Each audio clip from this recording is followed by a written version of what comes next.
pedágio.fazenda.pr.gov.br. E o governador Ratinho Júnior confirmou nesta quarta-feira que o governo federal vai licitar as concessões de rodovias que formam o anel de integração, inclusive os trechos estaduais, cujos contratos expiram em 2021.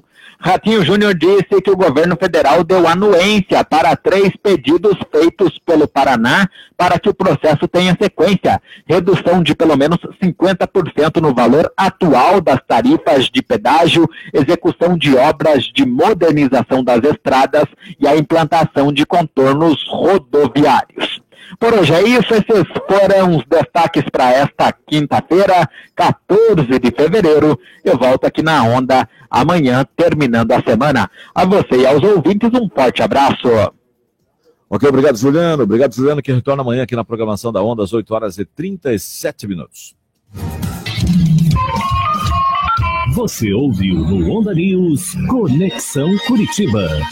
Oferecimento Flessac, a melhor solução em material elétrico, hidráulico e iluminação.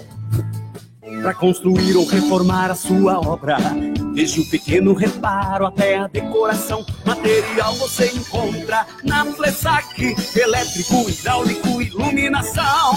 Põe Flessac. Você está no canal da informação, Onda News.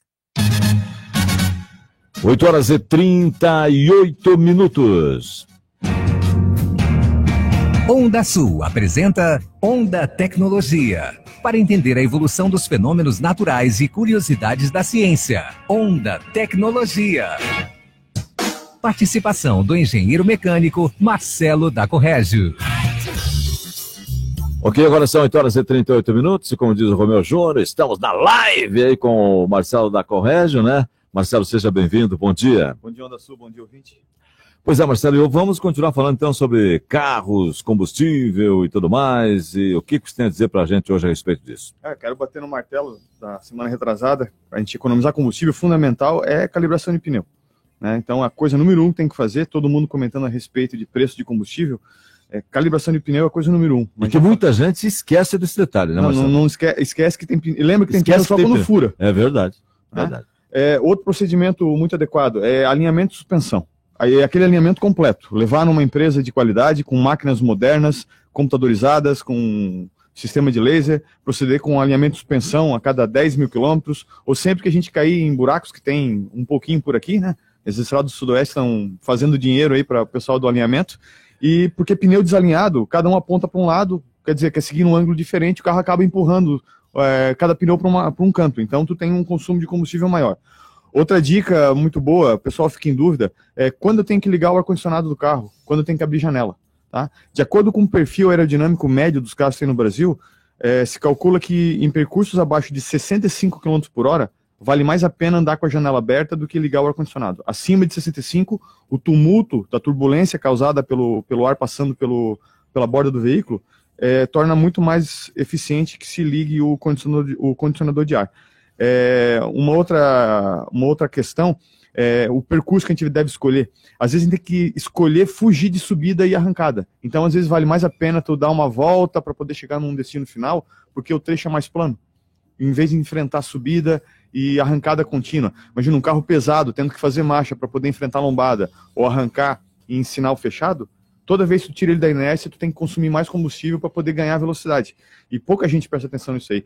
Eu acho que uma boa indicação é sempre tentar te imaginar andando de bicicleta, onde tu gastaria menos energia, né? Então, se tu tiver que enfrentar subida com a bicicleta, tu vai pedalar com muito mais força, então é muito melhor tu pegar um piso plano. Outra questão também é velocidade constante na estrada. Tá? É uma boa escolha, principalmente para a manutenção do carro, tu tirar ele da inércia atual que ele tem de andar sempre a 80 km por hora e ficar acelerando o tempo todo para ultrapassar caminhão. Isso desperdiça muito combustível. Eu tenho um teste que foi executado pela revista Quatro Rodas. Eles testaram um Fox, um Siena, um Fusion e um Azera, andando entre 80 e 120 km por hora. Tá? O Fox gastou 51% a mais de combustível. O Siena gastou 40% a mais. O Fusion gastou 53% a mais. E o Azera, motorzão, né, 3.0 V6, gastou 36% a mais de combustível, entre andar 80 e andar a 120. E, em penúltimo, é fundamental tirar peso morto dentro do carro. Né? Aquele 1 quilo a mais de coisa que não serve para nada, chega a diminuir a rolagem do veículo em 1,9 metros. 1 quilo a mais? 1 quilo a mais. Então, por quilo, tu perde quase 2 metros a menos para cada quilômetro que tu quer rodar. Então, agora tu tem que pensar em extrapolar o dado. Para 200 mil quilômetros, tu gastaria um tanque por quilo de coisa que não serve para nada. Para 100 mil quilômetros, tu gastaria um tanque para cada 2 quilos, né? Então, o pessoal que carrega o que eu chamo lá no Senai de kit contorno, que é cadeira, caixa de gelo, bateria para som, aqueles alto-falante pesado, tudo aquilo durante a semana leva consumo. E eleva bem, né? O ouvinte está perguntando aqui, o Roberto está perguntando, Marcelo, em uma eventual falta de etanol, em emergência, por exemplo, qual o teor de álcool doméstico podemos colocar no tanque do carro? Hoje não pode mais usar álcool doméstico, porque por uma medida de segurança, eles tiraram de circulação aquele álcool de 96 GL, 96 graus GL, né? Que é praticamente, dá para dizer que é o nível de pureza do álcool. O etanol que a gente usa nos automóveis está na casa de 93% de pureza. O resto é água. Eu vou explicar por que depois se coloca água. Parece meio estranho, mas é fundamental. O álcool que a gente tem em casa é 70%. Quer dizer que 30% é água. E a água não vai queimar no motor. O perigo é dar um calço hidráulico no sistema e acabar entortando biela. Então não usar álcool doméstico. Não pode mais. O antigo podia usar. Aquele álcool 96, se conseguir ainda, aquele é permitido. Mas o álcool atual, aquele 46, nem pensar, tá? O de 70, se tiver alguém morrendo. Mas o risco de dar calço hidráulico no motor é gigante. O motor vai tentar comprimir água, ele vai comprimir água porque ele não vai conseguir queimar essa água. Então essa água não vai deixar comprimir a mistura e vai entortar a biela. Bem, você pode acompanhar na live, né, da Rádio Onda Sul, né, o Marcelo, essa participação do Marcelo aqui na programação da Onda. Quem está mandando um recado aqui é o Vianney da Automotiva, está mandando um abraço para o Marcelo, e o ouvinte está dizendo assim, está questionando, bom, Marcelo, eu não sei se você quer complementar então esse assunto do álcool aí, o que pode, o que não pode e tal, para o nosso ouvinte? A última dica que eu tenho aqui, depois a gente continua então com o ouvinte, é sobre evaporação. Quando a gente tem um perfil de não usar o carro por distâncias muito longas, a gente acaba fazendo que um tanque de combustível dure muito tempo, semanas, alguns casos meses, né? Uma dica que eu tenho é tu colocar combustível para uma semana. Eu calculei que a gente chega a perder 20 ml por dia de gasolina não utilizada no tanque. Quer dizer, em 10 dias tu perde um copo de 200 ml, um copo de requeijão, né? 1 litro de gasolina evapora do tanque a cada 50 dias. Então, combustível para uma semana é a dica boa. E para fechar aquele papo do álcool com água, a água no álcool é fundamental para diminuir a volatilidade dele. Ele naturalmente é mais volátil do que a gasolina. A gasolina a gente preenche uma tampinha de garrafa, deixa em cima da bancada aqui, em meia hora ela some. O álcool sem água é pior ainda. Então a gente adiciona a água no álcool num teor de aproximadamente 7 a 8% para diminuir a volatilidade. E essa água, ela obviamente não é queimada, mas ela é exaurida pelo escape. É por isso que de vez em quando, o carro a gasolina faz também, mas o álcool faz bem mais. Tem aquele fio de água que sai do escape, e é um trabalho do catalisador também, do conversor catalítico. Ele converte os gases do escape e acaba formando água nessa conversão, e essa água deve ser colocada para fora. Muito bem. O ouvinte está questionando aqui, deixa eu ver aqui, bom dia, aqui é o Maurício Denes Marques. Bom, aqui é sobre o horário de verão, né? Mas tem outro ouvinte que está sugerindo aqui, eu gostaria que o Marcelo falasse sobre a cambagem. Tem uma polêmica de fazer ou não fazer a cambagem. Tem que deixar com a regulagem que a fábrica calculou, porque ela tem muito a ver com o peso do veículo e o peso da carga do veículo. E, obviamente, se tu tem um perfil de uso mais esportivo, a suspensão vai trabalhar mais também. Então ela tem um ângulo diferente, mas ela deve ser regulada sim toda vez que a gente tem um impacto de roda num buraco, por exemplo. Há uma tendência de haver um afrouxamento do sistema de parafusos e é adequado que se coloque isso na regulagem correta. O gente perguntando aqui, Marcelo, o pneu Aro 14, quanto calibrar para economizar mais com o carro? Eu recomendo que tu coloque no máximo, para economia, no máximo 2 PSI a mais do que o manual de instrução do veículo recomenda. com essa aferição de pressão maior, a gente vai diminuir um pouquinho o contato do pneu com o solo e vai melhorar a rolagem. Só que lembrando que isso tende exponencialmente a diminuir a estabilidade do veículo em curva, porque tu diminui a área de contato, diminui a aderência, né? Então ele tende a ficar mais solto em curva. Pois é, exatamente. E sobre essa questão dos pneus, Marcelo, pessoas que hoje em dia geralmente as pessoas preferem um pneu mais largo, né, para dar mais estabilidade ao carro. Isso, de fato, dá estabilidade? Dá, só que aumenta o arrasto, né, a rolagem do carro aumenta e também aumenta a tendência de aquaplanagem quando acumula água na pista e o veículo tenta passar por cima dela e não consegue. Com uma área de contato maior, há uma tendência do pneu flutuar por cima d'água e agora, se tu não tiver o domínio da situação, tu tá num barco e o timão não tá na tua mão. Tu vai perder o controle. Ele vai pro lado que quiser. Então a chance do carro aquaplanar com um pneu mais largo, ela é bem maior. Principalmente quando o pneu começa a ficar perto da zona de TWI, que a gente fala, que é o pneu careca. Entrada de ponte é um perigo, porque aquela junta de dilatação, ela é feita para poder contrair e dilatar quando a ponte esquenta ou esfria por conta da temperatura do asfalto, né? E ela acaba acumulando água. Então tu passa com o carro lá em cima na entrada da ponte, ele dá uma deslizada. Tem que ficar bem ligado para isso não acontecer com o pneu largo. O Celso está perguntando aqui, Marcelo. Podia falar, Marcelo, sobre a questão do motor. Posso lavar o motor? É perigoso lavar o motor do carro? Absolutamente não lave. Esse mundo de hoje de motores todos eletrônicos, tu vai fazer pingar água sob pressão, que a mangueira vai fazer acontecer ali, tu vai ter um problema elétrico bem grave. Olha, eu lavaria carros fabricados antes de 93, 94, aquela época que a geração injeção eletrônica começou a aparecer. Agora, depois que pintou a injeção eletrônica, lavar motor é um perigo, porque a gente pode, sem querer, molhar uma parte errada, e sem contar que bons vendedores e bons compradores de carro, eles observam essa questão do motor lavado. Motor lavado pode significar que tu está escondendo um vazamento. Então é muito melhor que tu venda um carro com motor sujo, porque tu está mostrando para o comprador que não tem vazamento nenhum. Ou tu, como comprador, tu te sente mais seguro em observar um motor sujo e ver que não tem vazamento de óleo nem vazamento de água. Se tu limpa o motor, tu está escondendo isso aí tudo. Marcelo, o ouvinte está perguntando aqui, deixa eu ver quem é que é, o Roberto. Aro 19, perfil baixo, quanto de calibragem é indicada, Marcelo? Vai depender muito do peso do carro, mas um aro 19 perfil baixo, olha, na casa de uns 40 PSI mais ou menos, tá? Só que assim, aro 19 não vai te dar um conforto no veículo, tá? E esse perfil de calibragem é exigido para evitar que o pneu deforme o mínimo, porque olha, com 19 polegadas, se tu passar em cima de uma agulha no asfalto, eu fico temeroso se essa roda não vai entortar. Ela é muito grande e pro perfil de pista que a gente tem aqui no sudoeste do Paraná, isso é bem perigoso. O Gordinho está perguntando aqui, Marcelo, Gordinho, ele se identifica como Gordinho. Eu comprei uma F1000 motor 29...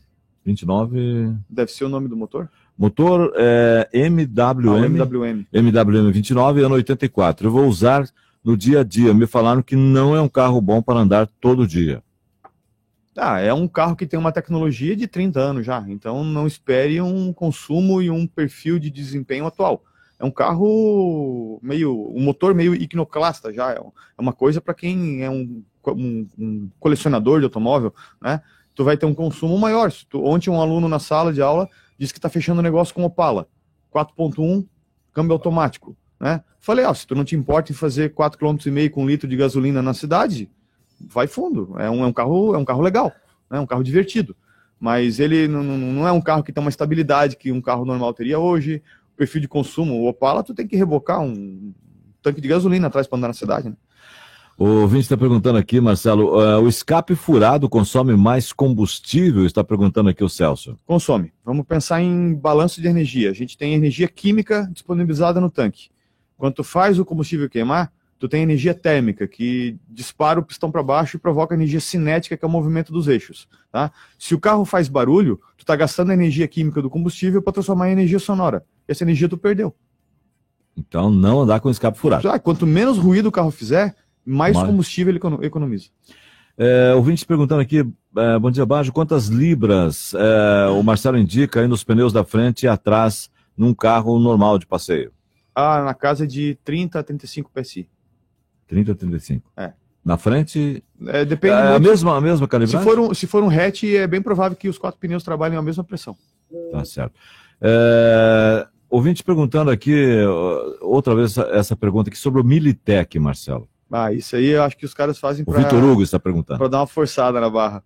O Militec, a gente comentou semana retrasada, né? Ele foi um lubrificante que foi desenvolvido a pedido da Marinha Norte-Americana na década de 80, e o uso principal dele era para lubrificar o cano de arma de fogo, lubrificar o tubo, a parte interna do tubo de arma de fogo. Quando tu tem um disparo do projétil, tu tem a pólvora queimando, e a composição básica da pólvora é carvão, salitre e enxofre. Então, quando tu tem a queima do enxofre, ele acaba se misturando com a água presente na umidade do ar que a gente respira. Então, ele forma ácido sulfúrico no interior do tubo. Isso causa corrosão. Então, o motivo do uso do Militec é fazer essa limpeza interna da arma para minimizar a possibilidade do tiro sair pela culatra. E eu não sei por que aqui no Brasil esse negócio ficou famoso em colocar no motor do carro, né? Para a limpeza de arma de fogo, ele passou por 11 testes em 1985 e reprovou em 9. Tá? Eu acredito que é um efeito placebo. O pessoal bota o Militec no motor e daí começa a cuidar com outras coisas que envolvem o motor e coloca toda a culpa do desempenho num condicionador de metal, que não necessariamente é somente o Militec. Tem outros 3 ou 4 concorrentes aí. Muito bem, deixa eu ver que tem mais perguntas aqui. Ouvinte dizendo assim, bom dia, pede para o Marcelo fazer uma comparação rápida das vantagens e desvantagens do motor 8 válvulas e 16 válvulas. O motor 8 válvulas ele é muito esperto para a cidade. E o motor 16 válvulas ele é bom para uma aplicação de rotação mais alta. Então seria um motor bom para a estrada. Se tu quer comprar um carro 1000 econômico, compre ele 8 válvulas. Tá? Apesar de 16 válvulas te situar assim num perfil mais motor tecnológico, o que acontece é que para queima se processar em velocidade no motor, tu tem que ter turbulência na câmara de combustão. Se tu tem 16 válvulas, o perfil de entrada dos gases dentro do motor, ele é tão fluídico que tu não forma a turbulência que chega. Quer dizer que o perfil de queima, a frente de chama, ela é lenta, então o teu motor fica amarrado. O motor 16 válvulas funciona bem acima de 3.500, 4.000 giros. E nesse giro tu não vai ter economia. Se tu quer ter um carro de baixa capacidade volumétrica para ter economia de combustível na cidade, esse teu 16 válvulas vai acabar matando a situação. Eu me lembro, quando eu ia para Paraty, a minha Paraty para Florianópolis, ia subir um morro que tem na casa de praia da minha família, eu engatava uma segunda marcha para entrar na esquina e acelerava a fundo e a Paraty enfrentava o morro. Tempos depois eu comprei um C4, 0 km, né, imaginando que era um carro modernão, motor de 1.6, 16 válvulas, e eu não conseguia subir aquele morro de segunda marcha. Eu tinha que parar o carro, engatar a primeira e arrancar, porque apesar do motor do C4 ter mais potência, por conta das 16 válvulas, em baixa rotação ele tinha menos torque, e é o torque que te faz enfrentar o morro. Potência é feita para vender veículo e para dar velocidade final. Torque é o que te faz ganhar corrida e te permitir arrancada rápida em saída de curva. Muito bem, aqui tem ouvintes dizendo assim, eu não sei se está se referindo aqui a... diz assim, tem um chamado Motortec que é desenvolvido para motores, é o Militec, eu acho que está se referindo. Militec. Né? Exato.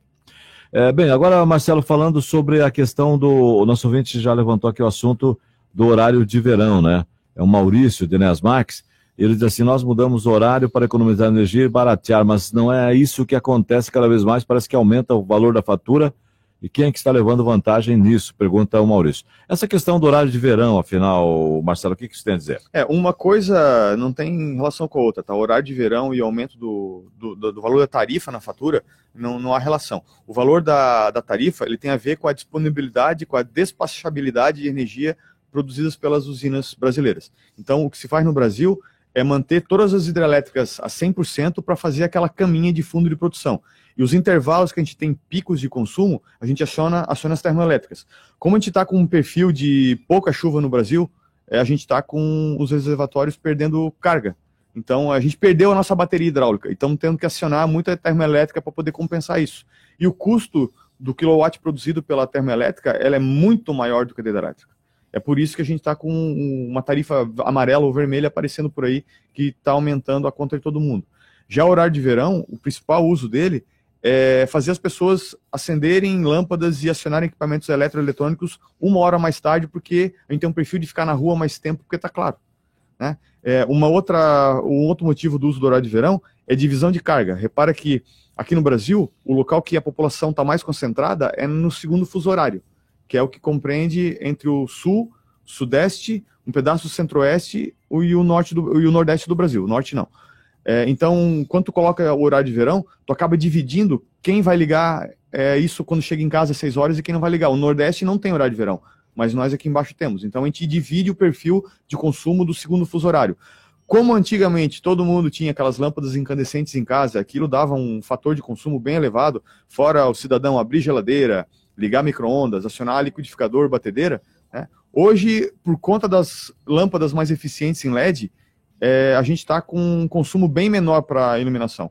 E o perfil de consumo mudou porque todo mundo conseguiu já comprar o seu ar-condicionado, uma grande maioria das pessoas já tem isso aí em casa, e tu vai ligar o ar-condicionado na hora que está mais calor porque tem sol. Então o pico de consumo saiu das 6 às 9 da noite e foi para 1 às 4 da tarde. Então não tem mais sentido horário de verão no Brasil. Agora, num local, por exemplo, de latitude alta, lá no norte da Europa, aí faz todo sentido, porque em lugares que nem a Finlândia, que nem a Islândia, que não tem não tem noite no verão. A noite se estende pela madrugada. O dia se estende pela madrugada. O pessoal fica na rua para se divertir, eles cultuam esse negócio de ir para a rua, porque no inverno fica todo mundo preso em casa, num local que nem a Islândia, né? Quando tá calor lá, 18 graus, o pessoal anda sem camisa na praça, com 18 graus. Tem uma brincadeira, dizem que o verão da Islândia, o ano passado, foi bem legal, porque caiu num domingo, né? Verão caiu no domingo. Pois é. Marcelo, tem mais pergunta aqui relativa ainda a veículos. O pessoal tem muita curiosidade e eu achei interessante aqui o ouvinte fazendo a pergunta, Marcelo, e essa é uma dúvida de muita gente. Eu gostaria de saber quando é feita a troca de pneus por par, por exemplo, o cidadão troca 2 pneus só.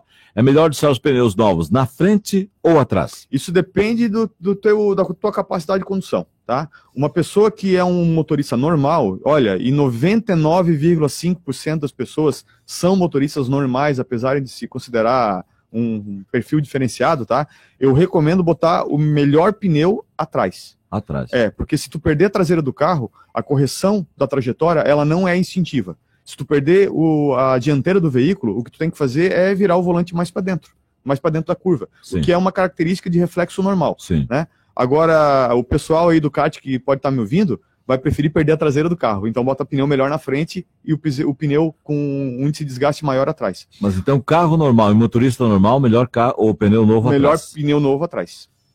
E essa história, Marcelo, de estourar um pneu da frente e tal, é um risco muito limitado também, né? É um risco que ocorre. Aconteceu comigo de estourar um pneu traseiro, mas foi uma sorte, tá? E eu esvaziei rapidamente um pneu dianteiro, uma vez caí num buraco perto dali do CDR. Eu estava com um Fiesta do Senai, um caminhão me cegou por causa do farol, eu não consegui identificar o buraco muito bem, eu acho que eu acabei empurrando o carro para dentro dele, e eu paguei o prejuízo, né? Achei correto pagar o prejuízo para a empresa. Eu gastei na casa de R$120. O pneu radial, ele é muito raro explodir, tá? Ele esvazia rapidamente. Então, se tu tá ligado no que tu tá fazendo, na condução, tu tá focado no que tu tá fazendo, era o caso na noite, dá tempo.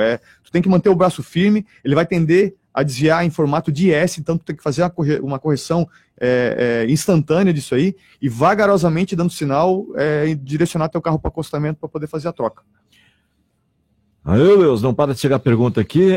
Professor Marcelo, por que o comando de válvulas do motor a combustão interna dá menos volta que o virabrequim? Porque ele tem metade da necessidade da rotação. Ele trabalha numa relação 2:1. Para cada 2 voltas que o virabrequim dá, o comando de válvula dá 1 volta só. Ele tem que fazer os tempos motores acontecer. Então ele abre a válvula uma vez na admissão e fecha a outra na exaustão. O Civic G8, há necessidade de regulagem de válvula para maior economia? Pergunta aqui o Roberto. Se esse motor tiver acionamento pneumático, eu teria que ver no manual técnico se há algum controle de abertura de válvula necessário a ser feito. Mas se o comando for completamente mecânico, é um carro normal. É um carro que a cada 100 mil quilômetros, mais ou menos, é bom dar uma regulada em folga de válvula para evitar que a gente fique... O problema da válvula no motor do carro, ele funciona que nem o que os populares chamam de sopro no coração. Ela não fecha direito e tem uma tendência a ficar fazendo um barulho meio de borbulho no escape. É por conta praticamente de sujeira que fica no interior do motor que não deixa a válvula fechar certinho.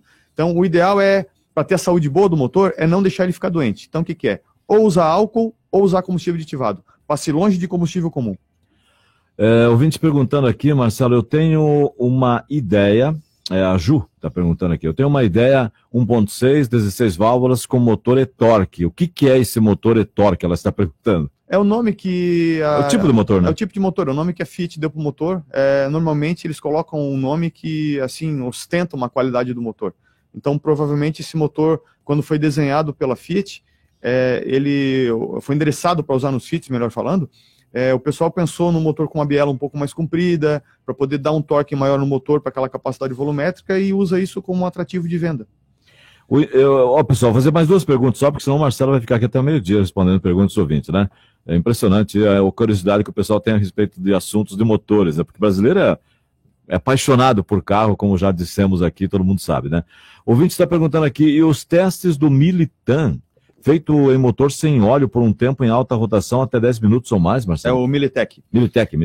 O que acontece é, o que pouca gente sabe, qualquer motor é capaz de rodar 50 km, 10, 15, 20 minutos sem óleo nenhum, independente de estar com aditivo, condicionador de metal ou não. Então, o que essas empresas condicionadoras de metais fazem é adicionar esse fluido mágico que eles vendem no motor e dizer que a culpa que o motor está durando tanto tempo assim, sem lubrificante nenhum, é deles, quando na realidade não é. Qualquer motor anda isso sem óleo, mas não espere que o teu motor depois vai durar mais 100 mil quilômetros depois de fazer esse teste. Então não faça, tá? Como eu falei, é um efeito placebo. Uma coisa que eu vi muito aqui no Sudoeste, quando eu cheguei há 11 anos atrás, o pessoal botando aquela garrafa com água em cima do medidor de energia nas casas. Aí diz que aquilo economiza energia, mas também o fulano entra em casa apagando lâmpada e depois diz que a culpa é da garrafa d'água em cima do medidor de energia. E a mesma coisa esse condicionador de metal, né? Eu bato na mesma tecla. Se ele não deu certo para revólver, rodou em 9 de 11 testes, vai fazer funcionar no motor que é extremamente mais complexo. Tá? Coloque um lubrificante de qualidade, use combustível de referência, siga essas dicas que eu dei de economia de combustível, que tu não vai precisar de nenhum condicionador de metal. Se fosse bom, qual é a empresa que fabrica automóveis no planeta que indica o uso de condicionador de metal? Nenhuma. Qual é a equipe de Fórmula 1? Qual é a equipe de Stock Car? Qual é a equipe de NASCAR? Qual é a equipe de Fórmula Indy? Qual é a equipe de Rally europeu, que é o mais famoso do mundo, que tem lá patrocínio, condicionador de metal X? Nenhuma tem. Nenhuma tem. Pois é, o Elias de Campos está perguntando aqui, um Corsa 1.0, Marcelo, quanto tem que fazer na cidade de economia? Na gasolina, um Corsa 1.0, eu vou pegar por baixo, tá? Um Corsa 94, 95, 1.0 devia estar fazendo, olha, uns 12 km por litro é uma boa média de gasolina. Na cidade? Na cidade. É um motor 1.0 de 50 CV. E na estrada faria quanto? Na estrada faria uns 15 a 16, mais ou menos. Pois é. Olha, pessoal, eu tenho que parar de fazer pergunta para o Marcelo aqui, mas o nosso ouvinte está perguntando, deixa eu ver quem é, o Jurandir está perguntando assim, em cada 10 litros de álcool é bom misturar gasolina ou tem que ser puro mesmo, Marcelo? É um carro flex power, né? Então não há necessidade nenhuma. A gente teve veículos no Senai, uma frota de Palios, comprada em 2007, rodaram até o ano passado. Usaram álcool puro por 280 mil quilômetros, o carro que mais rodou, e nunca houve um problema mais grave. O que o álcool motiva no uso muito extensivo, assim como foi feito, ele cria uma laca na ponta do bico injetor e precisa de um equipamento bem calibrado no ultrassom aí para poder fazer essa limpeza. Mas fora isso, não há necessidade nenhuma de ficar alternando o tanque de combustível, álcool, gasolina no carro flex. Escolha um combustível que é mais adequado para o teu uso e deixa o carro ser feliz desse jeito, né? Eu me lembro que o meu C4, que rodava bem pouquinho, eu usava só para fazer viagens, às vezes eu levava 3 meses para gastar um tanque de combustível. Então eu usava álcool, porque o álcool é uma substância pura e no tanque de combustível ele não vai se volatilizar diferente da gasolina, por conta daquele papo d'água que eu comentei, e não vai dissociar em fases. A gasolina não. A gasolina ela é uma mistura de elementos. Então as substâncias menos voláteis elas evaporam bem depois. Então vai primeiro embora a substância mais volátil. A gasolina velha ela tende a ficar rosa brilhante. E aquilo dentro do motor é uma desgraça. Quer ver o que acontece quando o pessoal abastece o tanque de partida frio dos carros flex no final da temporada de inverno e aquele combustível fica parado o verão inteiro porque não é usado durante o calor. Aí quando chega maio, que começa a ficar frio, aquele combustível velho vai ser injetado no motor, aí entope o bico injetor, faz uma desgraça. Então o que é a minha dica? Acabou o verão, acabou o inverno, tire o combustível do tanque de partida frio e coloque no tanque de combustível do carro para gastar. Que aí tu fica com o tanque vazio. No ano seguinte, eu recomendo que tu abasteça com combustível premium, né, uma Podium da Petrobras, que tem aqui na cidade, e aí a validade da gasolina guardada no reservatório de partida frio quase dobra. Marcelo, aquela pergunta, aquela história do carro movido a água. O cidadão disse que viu o vídeo e o cidadão disse que ao separar o H2O, sobra o hidrogênio, que é o combustível dos foguetes. Tem fundamento isso, Marcelo? Tem fundamento, mas nem a NASA segue. Tá? Então, uma história que eu comecei contando também na semana retrasada, é uma matéria que a gente aprende em ciências de qualquer oitava série, né, chamada eletrólise d'água. A gente dissocia a água através da adição de corrente contínua. Só que o volume produzido de gás ele é insuficiente para poder fazer um motor funcionar. O sentido que isso existe, o jeito de fazer certo, não é colocar eletricidade na água para ela produzir hidrogênio. É o contrário, é tu adicionar hidrogênio na água, para ela saturar numa película osmótica de Nafion, criada pela DuPont na década de 60, né? E ela saturada de hidrogênio, ela produz eletricidade. Aí tu usa essa eletricidade no motor elétrico que fica em cada cubo de roda, né? Eu conversei sobre isso aqui na rádio. A Toyota, que é a empresa do planeta que mais investe em combustível renovável para automóveis, né? Imagina a conversa que teria dentro da Toyota a respeito de a Toyota não conseguir, mas um técnico em informática lá no Espírito Santo com um concorrente da Toyota, um Chery, que conseguiu fazer um carro rodar 2.000 km com litro d'água, né? Imagina um japonês olhando para o outro e dizendo, a gente gastou milhões de dólares com pesquisa, mas na verdade a gente podia economizar todo esse dinheiro comprando equipamento no Mercado Livre em 12 vezes sem juro. Né? O que a Toyota vai dizer para o acionista dela? Quando ela for perguntada, vocês não conseguiram criar, a gente deu dinheiro nas ações, mas vocês não fizeram. Mas o cara lá no Brasil fez. Tá? Então o que é o seguinte? O que é o sentido? A gente injeta hidrogênio na água para ela poder tirar desse jeito a eletricidade. Se a gente for analisar a quantidade de moléculas ionizadas, são 500 milhões de moléculas, uma ionizada, quando tu injeta eletricidade. Quer dizer que a taxa de aproveitamento é de 0,000018%. Tu multiplica isso pelo rendimento de um motor de combustão interna de 21% a 25%, tu vai pegar o poder calorífico do hidrogênio de 28.600 quilocalorias. Tu vai gerar 12,9 calorias por grama de hidrogênio queimado. E se tu queimar uma cabeça de alface, tu tem 15 calorias. Quer dizer, se tu conseguir fazer um motor movido a alface, ele vai render mais do que um motor movido a hidrogênio por eletrólise. Né? Fora o risco de explosão, né? Pressurizar hidrogênio é extremamente perigoso. Se ele queimar, a gente não sente cheiro, não vê a cor da chama e o vazamento do gás não é visível a olho nu. Então é um perigo trabalhar com hidrogênio. Há normas específicas. A rosca ela é à esquerda, todos os tubos pintados de chumbo, de cinza escuro, né? Para indicar que é hidrogênio, o troço é muito perigoso. Não faça isso em casa, porque o risco de acidente é gigante. Marcelo, muito obrigado e até a próxima participação. Obrigado também. O Marcelo volta então aqui daqui a 15 dias, né? Cada 2 semanas ele participa da nossa programação aqui, desperta um interesse gigantesco, né? Muitas perguntas foram feitas. Eu até peço desculpas aos nossos ouvintes, perguntas que não foram respondidas, porque realmente já extrapolamos nosso horário. São 9h09. Você acompanhou Onda Tecnologia, com Marcelo da Corrégio. 9h09, 9h09, em se tratando de baterias com qualidade, preço justo e respeito a seu bolso, visite Baterias Canton, vendas no atacado e varejo com parcelamento em 6 vezes no cartão. Baterias Baterax e Energex, 60 amperes com preço especial, bateria nova 40 amperes com garantia a partir de R$ 115. E se você disser que ouviu a promoção na Onda Sul, tem desconto especial. Baterias Canton, na Avenida Luiz Antônio Faedo, próxima a Container Óleo.